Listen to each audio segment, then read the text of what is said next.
Super, génial. Ben, merci d'être vraiment parfaitement à l'heure. Là, on est super content de vous avoir avec nous. On est une trentaine dans la salle, entre 30 et 40 dans la salle, puis il y a une trentaine de personnes aussi en ligne. Ben là, on n'est plus qu'à 24, mais il y avait une trentaine de personnes. Juste pour vous donner un peu la nature des personnes présentes, on a des personnes du ministère, on a des personnes de tout le réseau communautaire, on a des personnes venant des établissements, on a beaucoup de patients accompagnateurs, on a des chercheurs, des gestionnaires. Oui, je pense que j'ai à peu près oublié personne. Et donc, on a eu un début de journée quand même assez remarquable, là, où on a pu passer au travers de beaucoup d'éléments qui vont constituer Continuum Parole Onco, qui s'inscrit vraiment totalement dans la politique du ministère de la Santé et des Services sociaux qui développe actuellement cette trousse pour la vie après le cancer. Donc, l'idée, c'est vraiment de pouvoir évaluer finalement cette politique dans 3 établissements, dont le vôtre, et en particulier sur le cancer du sein. Donc, on est vraiment parfaitement en lignée avec les priorités ministérielles. Donc, bien, moi, j'ai la chance de connaître Martin depuis quelques années. On n'ose pas dire depuis combien d'années, mais il était à l'époque à Agrément Canada. Il avait pas mal son sac à dos collé dans son dos, là, parce qu'il était tout le temps en balade. Il était responsable de l'agrément au niveau international, donc c'était un vrai globe-trotter, là. Il était tout le temps en voyage.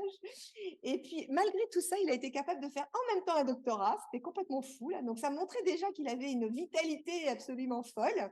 Et puis, après son doctorat, eh bien, il a débuté une carrière dans la haute direction des établissements absolument fulgurante, en commençant par cette île, si je me souviens bien. Absolument. C'est ça. Et ensuite, il y a eu la Mauricie Centre du Québec. Et puis ensuite, le CHU de Québec. La belle région de la Nodière. Et puis après ça, le CHU de Québec, Université Laval. Oui, effectivement. Sans oublier la Basse-Côte-Nord. Et la Basse-Côte-Nord. Waouh, ouais, c'est quand même, il y a eu tout un petit circuit pour arriver au CHU de Québec, Université Laval. Donc, encore merci d'être là. Puis, je vais vous laisser la parole. On est vraiment très, très, très, très heureux de vous avoir avec nous.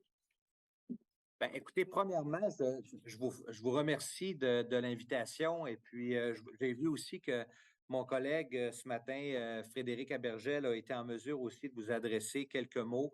Et je pense que vous faites bien d'impliquer aussi les PDG dans ce genre de réflexion parce qu'il y a beaucoup d'éléments que nous, on doit comprendre par rapport à ce qu'emmène la recherche et les meilleures pratiques. Donc, en nous invitant dans ce genre de débat, puis en nous influençant de la sorte, ben, vous réussissez aussi à semer des graines et nous influencer dans l'implantation des bonnes pratiques. Donc, je vais commencer premièrement, vous m'excuserez pour toutes les autres, mais je dois quand même saluer les gens qui font de notre organisation une organisation qui a de l'impact. Donc, je vois à l'écran Dr. Chiquette, je sais que Dr.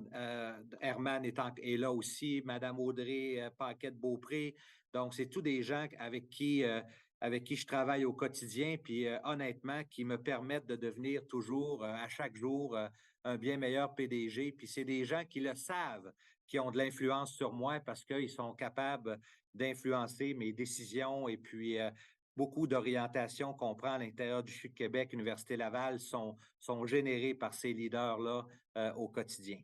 Donc, écoutez, j'ai préparé juste un élément, mais je voudrais vous montrer une slide. Donc, je vais juste essayer de partager parce que là, je suis avec Zoom. Là, je n'ai pas tellement habitué avec Zoom, mais je voulais juste voir, est-ce que vous voyez mon écran actuellement? Vous voyez mon écran? Donc, je ne veux pas passer tout ça. Vous allez comprendre un peu pourquoi je vais vous présenter ça aujourd'hui. C'est vraiment pour le centre.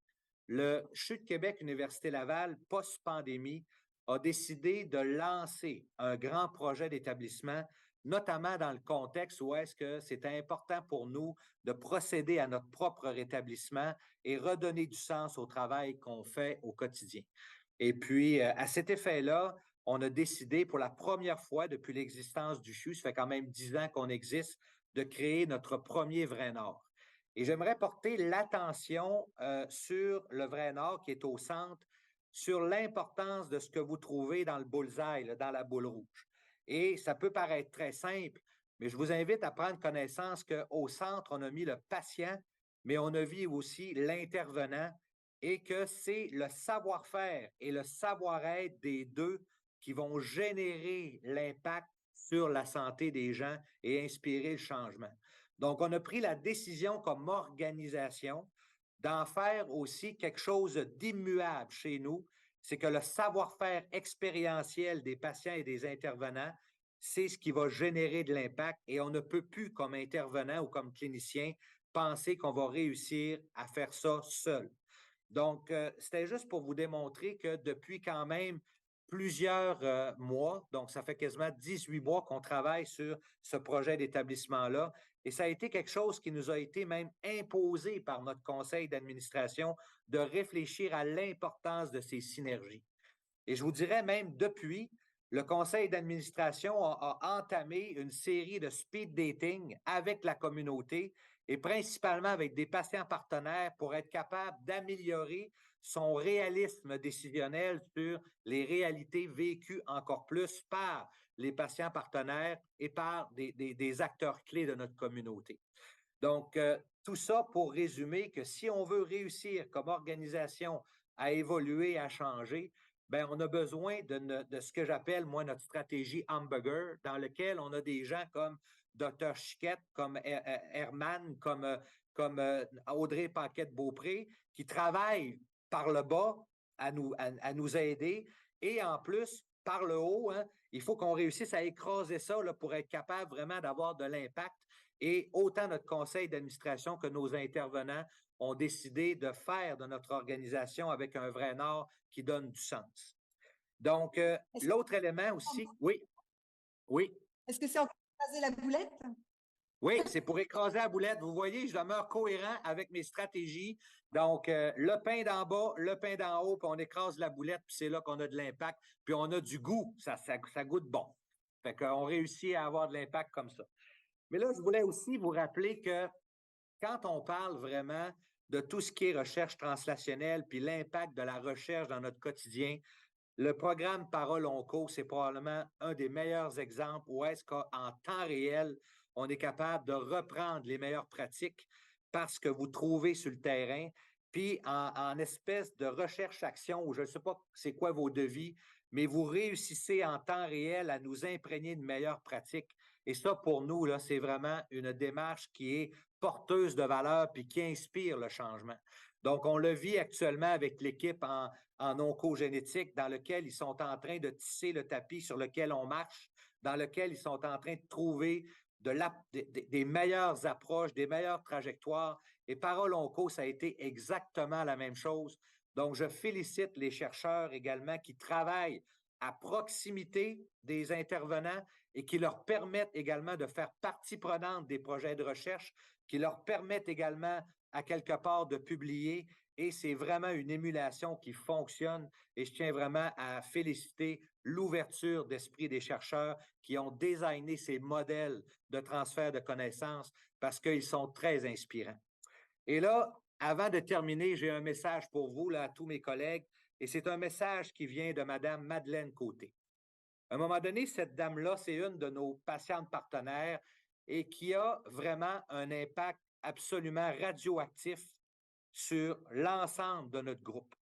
Et à un moment donné, Madame Côté m'a écrit, puis c'est pour ça que j'en profite, parce que vraiment, on est au CHUM aujourd'hui, puis elle m'a dit, la plus grande fierté que j'ai dans mon travail, c'est d'être capable de me sentir de façon équitable quand je suis en mesure de rédiger mes notes dans le dossier du patient et que les autres professionnels voient l'importance de l'expérientiel et que je suis capable, dans mes notes, d'influencer le physio, l'ergo, le médecin, le travailleur social.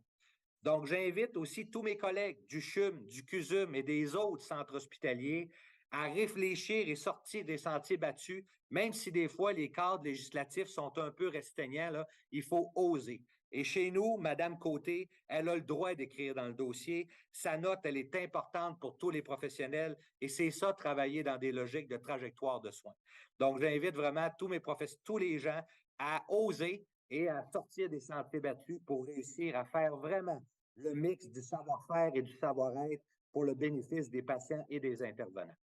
Donc, écoutez, c'est le petit message que j'avais à vous donner aujourd'hui. Et vous voyez, même Mme Côté est capable d'influencer ma prise de décision. et c'est comme ça qu'il faut travailler pour demeurer à l'écoute. Donc, je n'ai pas plus de choses que ça à vous dire, Dr. Paumé, aujourd'hui.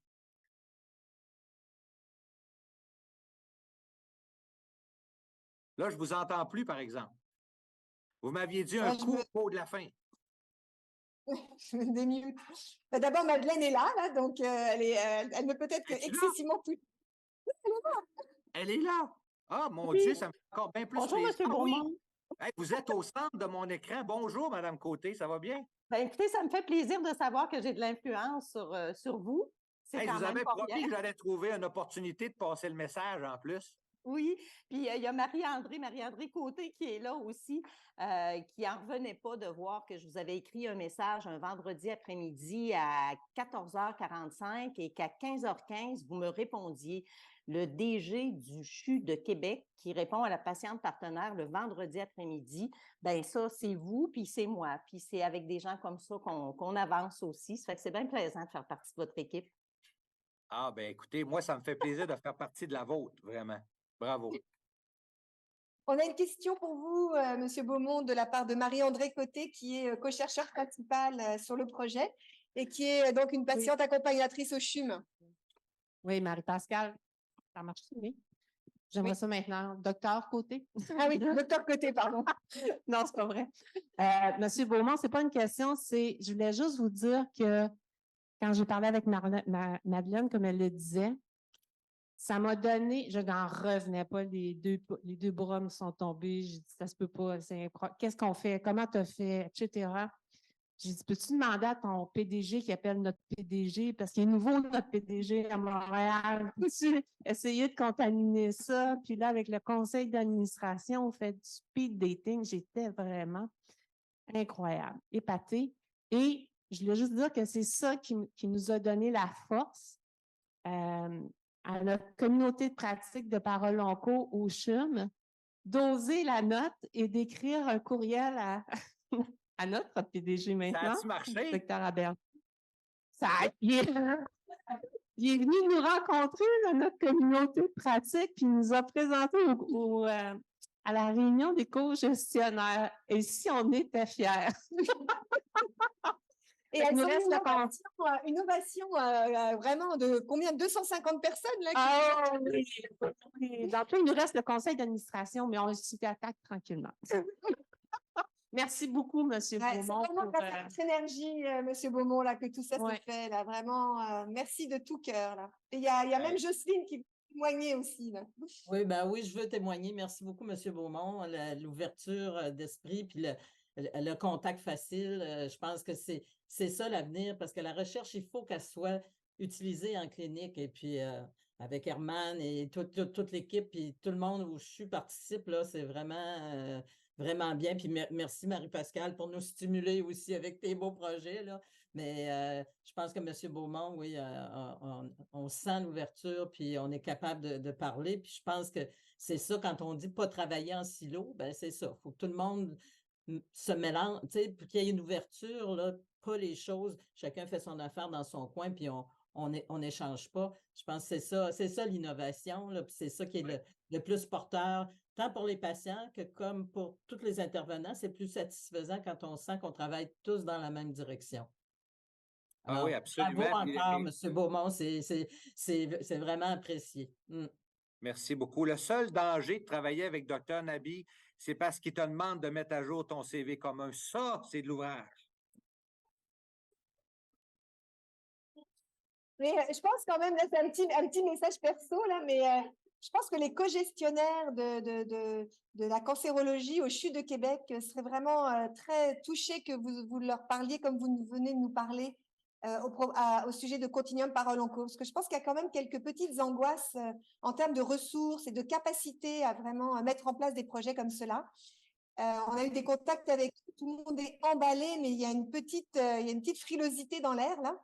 Donc, peut-être que de bien montrer à quel point des projets comme ça, réalisés en co-construction, puis comme vous l'avez dit, ce sont des recherches-actions, où on est vraiment en soutien à la bonne prise de décision, en utilisant les données probantes, et puis en ramenant l'information aussi aux plus hautes instances, là, que ce soit vous, le conseil d'administration, le comité de direction. Ça permettrait vraiment de déclencher un peu le processus au CHU de Québec, parce que là, pour l'instant, on sent qu'ils sont un petit peu sur les starting blocks en disant est-ce que M. Beaumont va vraiment vouloir qu'on avance ou pas? Puis ils ont besoin quand même d'un petit coup de oups, ça y est, c'est bon, on peut y aller. Ah non, absolument. Comptez sur moi, puis ils savent où me trouver. Mais c'est clair que, tu sais, quand on regarde quand même, tu sais, tout le monde est extrêmement occupé actuellement. Et puis, je peux comprendre des fois en termes de c'est quoi la priorité, qu'est-ce que vous nous demandez vraiment. Et puis, mais c'est quelque chose pour moi qui est non négociable là, en termes d'implication des patients partenaires à l'intérieur de ça. Donc, non, absolument, vous pouvez compter sur moi, puis on va refaire un rappel avec Mme Ruiz, Mme Audrey Paquette-Beaupré et aussi avec Dr. Germain, qui est notre directrice du programme d'oncologie. Ah, c'est merveilleux. Vraiment un immense, immense merci. Puis merci de nous avoir fait rire encore et puis de nous avoir encore vraiment transmis toute votre belle énergie communicative et qui vraiment permet de pousser les murs là et puis de devenir innovant. Puis comme vous l'avez dit là, avec le message que vous nous avez envoyé sur la possibilité de mettre des notes au dossier, des choses qui paraissaient complètement aberrantes il y a quelques années, on est capable de pouvoir le faire. Absolument. Écoutez, je vous souhaite à tous et à toutes une bonne fin de symposium ou de colloque et puis vraiment bravo pour cette belle concertation et vraiment au plaisir de continuer à suivre vos travaux et soyez sûrs que je vais avoir les dialogues nécessaires avec mon équipe là, pour continuer ce beau chemin. Ah merci. Ça marche. Bon week-end tout le monde. Merci beaucoup.